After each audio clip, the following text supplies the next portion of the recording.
जहांगीरपुर आने का सौभाग्य मिला है। साथियों, अब बंगाल में महिलाओं के खाते में 3,000 रुपये सीधे पहुंचेगा। कितना कितना कितना? इतना ही नहीं, नौकरियों में 33% आरक्षण मिलेगा। बंगाल की बेटी अब डरेगी नहीं। बंगाल की बेटी अब असुरक्षित नहीं रहेगी। बंगाल की बेटी अब सम्मान और स्वाभिमान के साथ आगे बढ़ेगी। जो जनता का हक खाएगा उसके लिए रेड कारपेट नहीं बिछेगा, उसके लिए जेल के दरवाजे खोल दिए जाएंगे।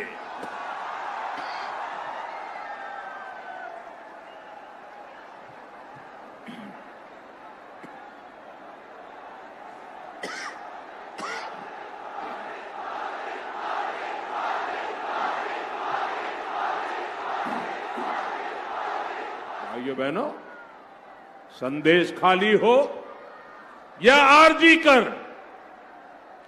निर्मम सरकार किस तरह बलात्कारियों को बचाने के लिए खड़ी थी, ये बंगाल भूला नहीं है।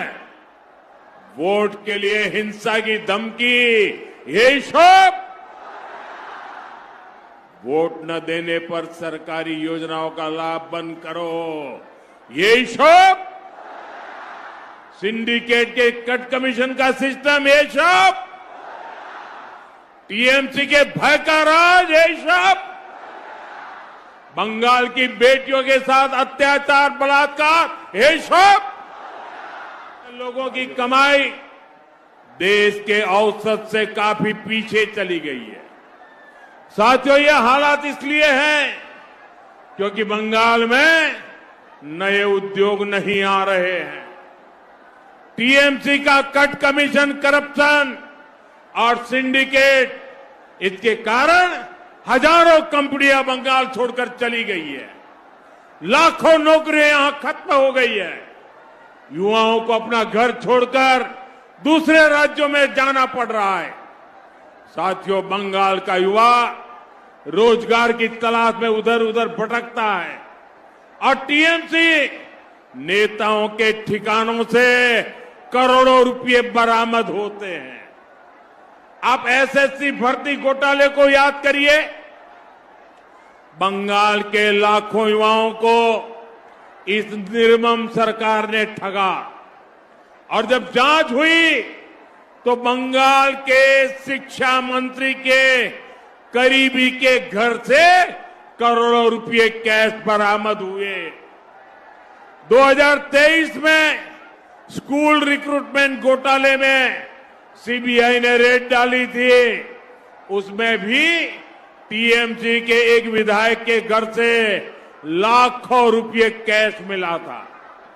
पौजी स्कीम के भ्रष्टाचार में भी टीएमसी नेता के यहां से लाखों रुपए बरामद हुए और हमने अपने घोषणा पत्र में स्पष्ट कर दिया है, सरकार बनने के 45 दिनों के भीतर, याद रखो 45 दिनों के अंदर सरकारी कर्मचारियों को 7वें वेतन आयोग का लाभ भी मिलेगा। केंद्र सरकार ने 8वें वेतन आयोग का भी गठन किया है। बीजेपी सरकार में जब वो 8वें कमीशन की रिपोर्ट आएगी तो बीजेपी सरकार में बंगाल के कर्मचारी इसके लाभ से भी वंचित नहीं रहेंगे। यानी पहले 7वें वेतन आयोग का लाभ फिर बढ़े हुए डीए का फायदा और फिर भविष्य में 8वें वेतन आयोग का लाभ। बीजेपी सरकार में बंगाल के लाखों कर्मचारियों का भाग्य बदलने वाला है। फरक्का से रायगंज तक जो 4 लेन का काम हुआ है वह भी इस इलाके के लिए बहुत बड़ा बदलाव है। रेलवे में भी यही तस्वीर दिख रही है। वंदे भारत और अमृत भारत ट्रेनें इस क्षेत्र को जोड़ रही है। नई रेल लाइनें तैयार की जा रही है। अमृत भारत स्टेशन योजना के तहत जहांगीरपुर रोड, कृष्णानगर, बैरकपुर, बनगांव समेत कई स्टेशनों को भी आधुनिक बनाया जा रहा है। इसी तरह कल्याणी एम्स ने इस पूरे क्षेत्र के हेल्थ इंफ्रास्ट्रक्चर को नई ताकत दी है। बारासत में एक नए मेडिकल कॉलेज को भी मंजूरी दी गई है। साथियों, इस क्षेत्र में नदी जल कटाव एक बहुत बड़ी समस्या है, लेकिन निर्मम सरकार में यहां का सिंचाई विभाग सिर्फ टीएमसी नेताओं की तिजोरी सींच रहा है। जो पैसा कटाव रोकने पर खर्च होना चाहिए था, उसकी लूट हो रही है। हर साल यहां कितने ही घर बाढ़ में बह जाते हैं।